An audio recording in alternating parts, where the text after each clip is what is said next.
Hello everybody, Michelle Lyons back with you again, and in my continuing journey of talking to very clever women, I am very pleased and privileged, I think, to have the newly minted Dr. Beck O'Hara here to talk about her PhD research into endometriosis, delays in assessment, diagnosis and treatment, and really women's lived experiences with endometriosis and their struggles along this journey and where we think we need to go from here. So, Dr. O'Hara, thank you very much for joining us today.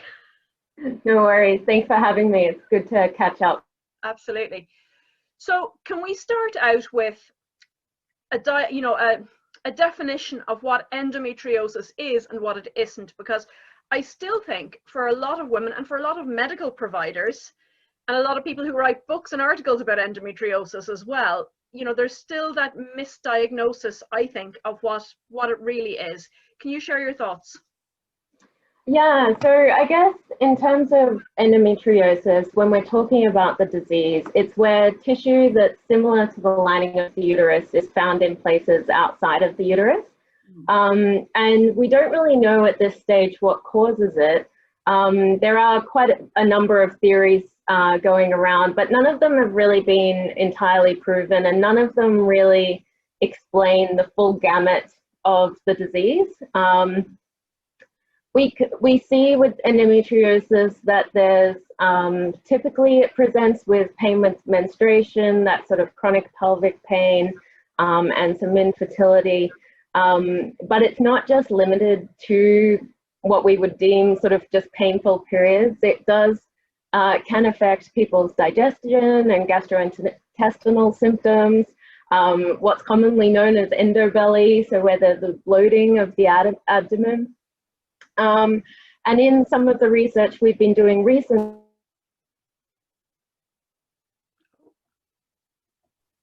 we're back. We just dropped out there briefly. So you were talking about the research? Yeah, so we've done some research at Robinson Research Institute. We did quite a number of focus groups with people with endometriosis, ranging from the age of 16 all the way through.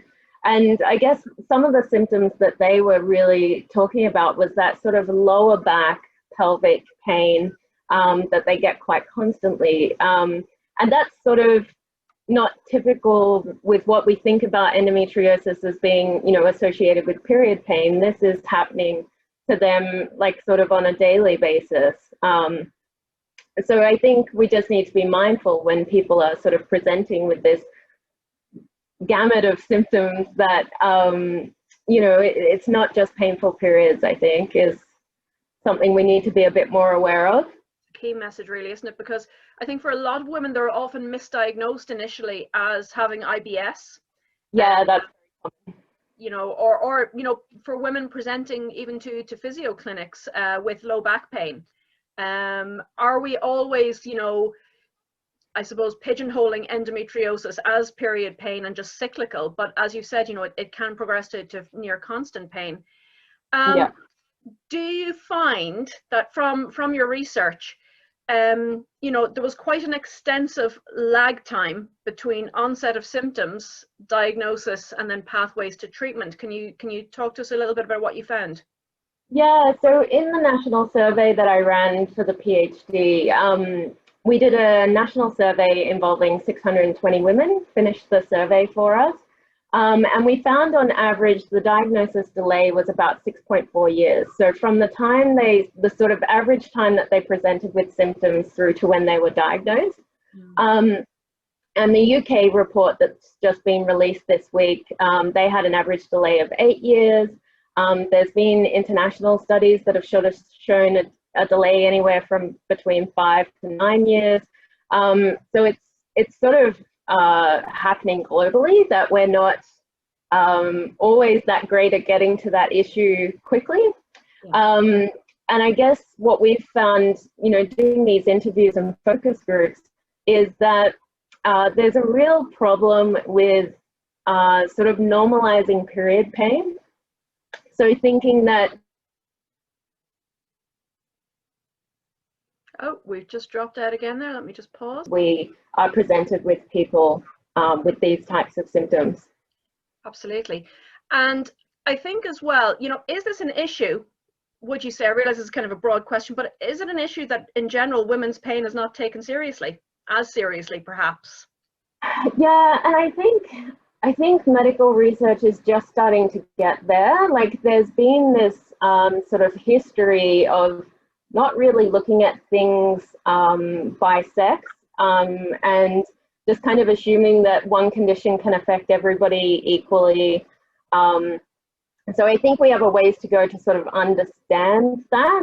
I think, like I said, there is that sort of societal perception that period pain is normal, that exists. And for the women that start their period and experience these symptoms from the get-go, one of the problems they have is that because it's always been like that for them, they don't know any different. So for them, it is normal.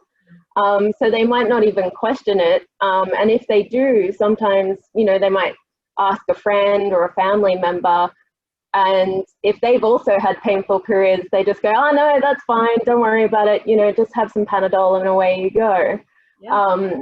So I think it's sort of, we need to start, I guess, realizing that it's not, you might experience some minor cramping with your period, but pain that stops you from doing your normal activities, going to school, going to work, that's not easily resolved with some over-the-counter pain medicines, needs that follow-up. Yeah, and I think, there's huge socioeconomic implications really from this delay in diagnosis and this progression. We've all in physio world, we've been talking about central sensitization and pain mechanisms, for the past number of years. But if someone is experiencing unrelenting pain that is stopping them from participating in personal and professional pursuits, and if that's being dismissed by medical professionals, we've probably all come across women who are having even painful sex, have a glass of wine and relax, and there's so many issues with prescribing alcohol as a medication, first of all, but I think that's why these conversations are really important, that we do get the message out. And particularly, like you were saying, if endometriosis is present in, say, your mother and your grandmother, and the messaging is, well, my periods were painful too, so that's just normal. How can we break the cycle? Is it better menstrual education in school, do you think? Yeah, so I think there's a couple of things that we can do to sort of break that cycle. One is just to talk about periods so that it stops being such a taboo topic. The other is sort of doing those school programs where we educate all young people about, what the menstrual cycle is and what the symptoms might be that might require further investigation. So in Australia, the Pelvic Pain Foundation of Australia are running a schools program at the moment. It would be really great if that could be happening nationally. Because I think that would start to help sort of stop that cycle. And even simple things like for medical practitioners and healthcare providers to just ask women how their cycles are going. Just as part of a routine, you take someone's blood pressure and while you're at it, you just ask how their cycle's going. That sort of thing can really help, start that conversation. Just the normalization of having a conversation about it, because I think, I think it was the American College of Obstetricians and Gynecologists, they talk about periods being your fifth vital sign. And I think until we get that sort of buy-in from GPs particularly, and just normalizing, the question, what day of your cycle are you on? So that because so many women that I talk to have no clue. And particularly if they're on oral contraceptives, they might just have periods a couple of times a year. But I think just knowing where you are in your cycle, because, your hormones are going to affect literally everything that's happening, aren't they? So it's not just endo focused, but it's certainly a big part of the picture. Yeah, I agree wholeheartedly. So in terms of the challenges that women are facing then with these delays in treatment and management, what are the management strategies being offered that you came across in your research? So I think obviously there is a substantial delay that's sort of happening at a personal level, because they don't always recognize that there's some symptoms that might need investigating. And then once they get to health care, participants sort of spoke about, going through a lot of tests to kind of rule out other conditions, which is necessary. They might be put on like oral contraceptive pills or other hormonal treatments to see if they can address the symptoms. They might be prescribed some pain medications, and sort of that's kind of the first line treatment that seems to be happening. And then sort of once that fails, then, they'll present again to their GP, and they might order some more tests and sort of on refer. One of the key issues that women spoke about during the interviews was that it took a long time to find a good provider that they could work with. And some of that was around just the general awareness of what endometriosis is and its potential symptoms at times, and depending on location, wasn't always great. So in Australia, with the National Action Plan for Endometriosis, which has funded some projects to, there's an Australian College of Nursing course to upskill in endometriosis and pelvic pain more broadly. There's the RANSCOG e-learning program with a specific module on endometriosis.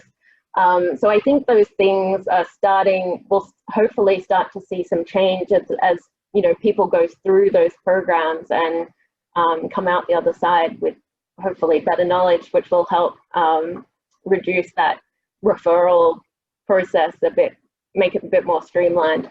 Yeah, and I think probably the emphasis or the onus really is on us, I think, as well as allied health professionals, to include questions about menstruation in our intakes, and just to get women comfortable talking about these things, because I think sometimes in women's health we are in a bit of a bubble. We think everybody is comfortable talking about vaginas and pooping, and most people aren't, on a daily basis, and periods are still a taboo subject for a lot of women. And I think the more we can do to create that just that matter of fact, so tell me about your periods, what day of your cycle are you on, are you having any problems? I think that's a huge thing that we can contribute to the conversation as well. Yeah, definitely. So with those delays in treatment, can you talk about what women were doing in terms of self-management and what sort of pathway that was revealed? Yeah, so I guess from my background in sort of chronic disease research, I was really interested to see how self-management kind of played a role in this process. And it was interesting because when we were sort of going through the interviews, there were a number of elements of self-management that came out. So, being an active participant in the care, having confidence to manage the condition, trialing different self-care activities to sort of make that a better process. But it was interesting because the women didn't associate with the word self-management. So they were doing all of these things, but not actually realizing that that is self-management. And a lot of them, sort of when we were talking towards the end of the interview about what self-management meant for them, it came down to them as, those self-care activities. So like getting a heat pack, trying to do exercise to, sort of help with their symptoms. Some of them were changing their diet because they'd noticed a bit of an association between some of the foods they were eating and some of their symptoms. So doing those sorts of things themselves. I found sort of overall they were a very active and engaged group once they had that diagnosis. So once they had sort of gone through the process, and I guess the hard thing with getting diagnosed is that the gold standard is surgery. So, that's quite a big deal to go through that process and then end up with that diagnosis. But once they had that diagnosis, they really took it upon themselves to learn a lot about the disease. They wanted to be engaged. they were doing these things in their day-to-day lives to try and make it better. So they were a really engaged bunch as a whole in sort of managing it. Brilliant. And in terms of that, I suppose, like, having a definite diagnosis does bring a sense of relief, you know, that it's not all in your head. It's not just you're complaining about your periods and just you should be just getting on with it. Do you find that they were getting good support and good, I suppose, a good standard of care from their medical practitioners? You know, were they still being directed down a medical management road, or once there was a diagnosis, were they being shifted towards a surgical excision / pelvic rehab road? You know, what was, the women are doing great things once they get their self-management, their diagnosis in place. Are the medical community and surgical community, are they rising to the occasion as well? I think it varied. So it, like I said, it did take them a while to find their care team. And as one participant said, she said, you know, good practitioners are out there. You just got to find them. So I think there was still a bit of, you know, once they had the diagnosis, typically they felt relief because it was a long journey. And then that sort of sometimes gave way to anger because, well, why did it take me so long to get diagnosed? It's really obvious, you know, someone should have picked this up. And then sort of once they got sort of through those emotions and come out the other side, like I said, they were actively engaged. They did go to sort of more talking with their peers through online support groups and things like that. And they use those tools a lot to find, you know, some practitioners that others recommended because they'd obviously been on this bit of a medical merry-go-round leading up to the diagnosis. But once they had it, then they could access these groups, start asking questions, you know, and getting those recommendations from other people that have gone through the same thing. Yeah, I think it is. It's definitely, I think, a first step on the path to self-efficacy, because once you have that diagnosis, then you can start researching, well, what are the current best treatment approaches? And it's not just you know, putting a sticking plaster like of going on oral contraceptives or just managing it with you know, the Zoladex, the hormonal manipulation, all of which have fairly significant side effects. But even things like, you know, that hysterectomy isn't the best option for you if you have endo, you know, and again, the side effects and the long-term implications of that. So what do you think, now that we have this knowledge about women's journey, thanks to your research, you know, and their challenges, their experiences, and now that we are starting to listen to women with endometriosis, which we have to remember affects, we think, about 1 in 10 women worldwide, what's the next step? What can we do better to help women who are waiting for this diagnosis, who have this diagnosis? What's the next step on the journey? I think talking about it, so creating as much awareness as we can, reducing that taboo nature about periods and menstruation and, you know, period pain and all of those things, I think can really help. I think we're starting to see that sort of change. Sort of in the younger groups, they were, so we ran some focus groups with 16 to 18-year-olds, and they had all gone through the surgery and had been diagnosed. And they were just so mature and so articulate about it. And they, you know, now that they were diagnosed, they were looking out for their friends they were having. And, you know, they were communicating about that to try and, you know, tell others about it, and, you know, fundraising at school and things like that. So I think this next generation are really engaged, and they're really, I guess, a bit more open than, say, my generation and the generation before me, where it just, you know, really wasn't discussed. So I'm sort of hopeful, you know, if we can get those school programs happening as well, for both boys and girls, because it affects, you know, partners, and they might have sisters or girlfriends or whatever, that, may be experiencing these things. And I think if we can have that conversation, and it's just like, you know, I hurt my back, and it's the same sort of, you know, conversation, then I think we can get there in terms of speeding up that diagnosis process. For sure. And I think, you know, at the other end of the spectrum, you know, if we're looking at menopause, you know, we're starting to see the normalization of conversation about menopause now as well. And I think that's hugely positive, because it's, you know, the more we can get women talking about their own bodies and giving them that level of autonomy and freedom to discuss where they are, and acknowledging that women are different from men. And I do want to be very inclusive, because I realize that not everybody with a vagina and a uterus and ovaries identifies as women, and there have been some cases of endo in men as well. So people, I think people in general, we need to understand how our bodies work, and to have conversations, and to take the shame. And like you said, I mean, when I was a teenager about 150 years ago, we didn't talk about periods, and we certainly didn't talk about periods if there were boys or men in the room, you know. But like, you know, my daughter has no problem sending her father out to buy her sanitary products, or, you know, to say, no, I've got my period, don't even, you know, don't even make eye contact. And I think it's fantastic that, you know, we are seeing some progress there. But I think it's maybe the women in the middle who need still to have us really keep talking about these things, and just, again, like you said, normalizing it.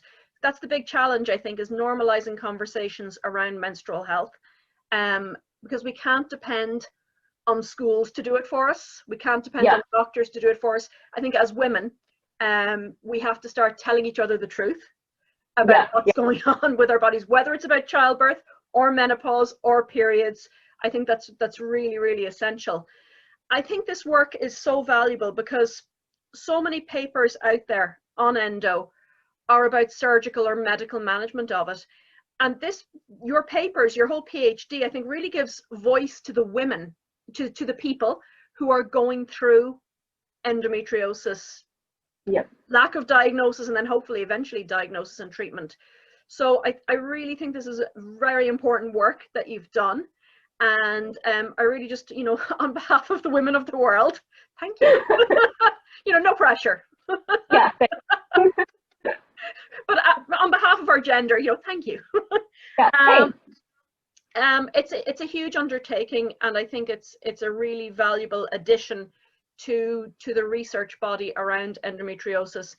And I think the fact that we have something now that we can take along and share with our medical and surgical and gynae and obstetrician colleagues, and say, look, you know, this is a thing.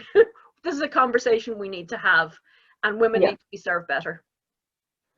Yeah, definitely. Where can people find out more about the work that you've been doing? I have some lovely links that you've sent along for articles, and also congratulations on your piece in The Guardian. Oh, thank you. Yeah. Huge. Yeah, it's good to get it sort of a bit more out in the general media, and just, you know, show particularly the people that have endometriosis that we are listening, and we hear you, and, you know, we're doing our best to get that message out for them. Yeah, so it was really good that they ran that story. Brilliant, brilliant. Can people find your research bio if they Google you? Where? So I'm on LinkedIn, Dr. Beck O'Hara. You can also find me through the University of Adelaide, Robinson Research Institute. There's my research bio and a list of my articles and things like that to get in touch. Yeah. Fantastic.